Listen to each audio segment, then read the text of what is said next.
As mentioned, I'm Sandy's cousin, and I flew in late last night from Fargo, and boy, my arms are tired today. When I was asked to speak, I was very honored, and I thought to myself, I'm going to have some fun. I'm going to enjoy Sandy, because Sandy was a favorite cousin of mine, and I really enjoy her and miss her dearly. So, Idness and Lerad. Idness and Lerad. I want you to remember those names. I'll come back to them. But first, I'd like to set the table for my comments today. As mentioned, my name's Darrell Costain, and I'm Sandy's first cousin. My mother, Elaine, and Sandy's dad, James, were brother and sister. Their older brother, Harold, was the oldest in the family, and they were children of our grandparents, Laura and Hans Johnson, and they raised their 3 children in Melner, North Dakota. The boys went off to World War II and came back to marry their wives, Margaret and Marion. They both ended up in the banking business. Uncle Harold ended up running the bank in Melner, and Uncle James moved around the country during his banking career. Mom met my father, and they got married in 1948, and we farmed the family farm about 10 miles out of Melner. My first recollection of Cousin Sandy was when we went to visit them in Lincoln, Nebraska, where I experienced my first escalator and froze up on the way up. I'd never seen one before on the farm. After that, we visited them in Helena, Montana, where my brother Mark decided to run through a sliding patio door while it was closed. We visited them several times in St. Paul and various other spots. The city cousins used to come to visit us on the farm. They thought visiting the farm was really, really fun, and I always thought they were crazy. My Uncle Harold had a blue Ford station wagon, and once it stopped in a farmyard, it looked like a Chinese fire drill as Cousin Alan and Roger and Keith and Donna and Connie and Eric poured out the back seats to go exploring in the haystacks. Uncle James's family would make an annual trip in the summer, and Sandy was always mesmerized by the cows and the chickens and the pigs and the sheep we were raising. Sandy, with her oversized black-rimmed glasses, I remember so well, would sit on the barnyard fence for hours watching them, and we all thought she was crazy. She would talk to the animals, thinking they would talk back, and they thought that was really cool.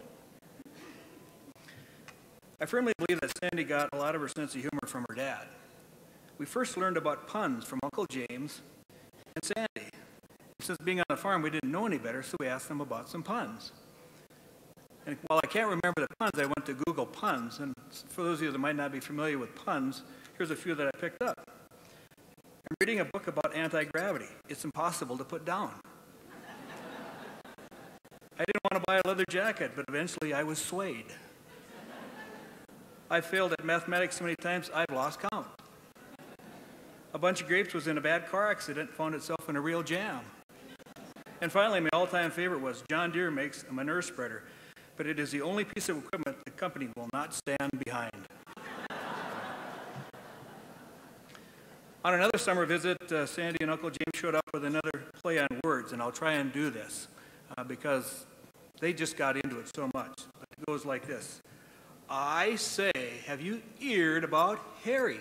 He just got back from the front, where he was needed at the foot of the army. Everybody knows about Harry. Hip, hip, hooray! You had to be there. It was on one of those farm visits that Sandy decided we all had boring names. She decided to pronounce our names backwards. So she became Idness, I became Lerad, my sister Linda became Adnil, and my brother Mark became Cram. And all the other Johnson cousins had backward names too. And to this day, we refer to them from time to time and get a good chuckle out of it. One of the Johnsons' favorite farm foods was fresh sweet corn. And when Mom would proudly bring out a full plate of freshly picked sweet corn, the room sounded like it was full of typewriters as everybody lathered up their corn with real butter and started chewing. After growing up, we sort of went our own ways. I got married, as many of the cousins did, and of course, Sandy met Brian. I thought it was always interesting, as many of the cousins would exchange Christmas cards around the holidays, but not Sandy. You could count on Sandy getting her Christmas card out around the middle of February. I think she enjoyed Christmas so much that she didn't have enough time to write the cards. Growing up, we always had a lot of family reunions. It was very important to our parents to remember our heritage and our family. The cousins were so thankful that Karen and Jim Clapper recently started hosting a Johnson cousin reunion every other year or so at their lake home. We started producing plays, and Sandy was always written into the script as she could improvise with the best of them. In fact, we celebrated Brian and Sandy's 50th birthday with a heartwarming rendition of Ole and Lena's Norwegian love story. They were dressed, and we always got dressed up too, in the appropriate wardrobe, and the crowd really got into it when Sandy would belt out a "Yeah, sure, you betcha." And we even had the kids all get parts as farm animals, and their sound effects really made the show. I spoke to Sandy via phone about 6 weeks ago at another Clapper family lake get-together. I wasn't able to attend, but my sister Linda had arranged for my brother Mark and I to talk to Sandy via her cell phone. When Sandy got on the phone, she was as positive and as funny as always, and she called me Lee-Rad. And I was thinking, how can Sandy be this sick? And in reading Brian's Caring Bridge updates, he had mentioned this past summer was a great one, as Sandy's health had held up, and they were able to travel and see many family and friends. To these Johnson cousins, our religion and our faith have always been at the center of our lives. Whether we were growing up or at recent get-togethers, we always say grace and we sing the doxology before each and every meal. Sunday church was never an option. It was important then and now for all of us that we are all here today to remember Sandy. And when I think of Sandy today, I think of a story where a lady wanted to be laid to rest with a fork in her casket. And when asked why, she simply replied that she needed the fork for her dessert because everybody knew that the best part of the meal always came last. Sandy has been so positive and so thankful for the years she has been given.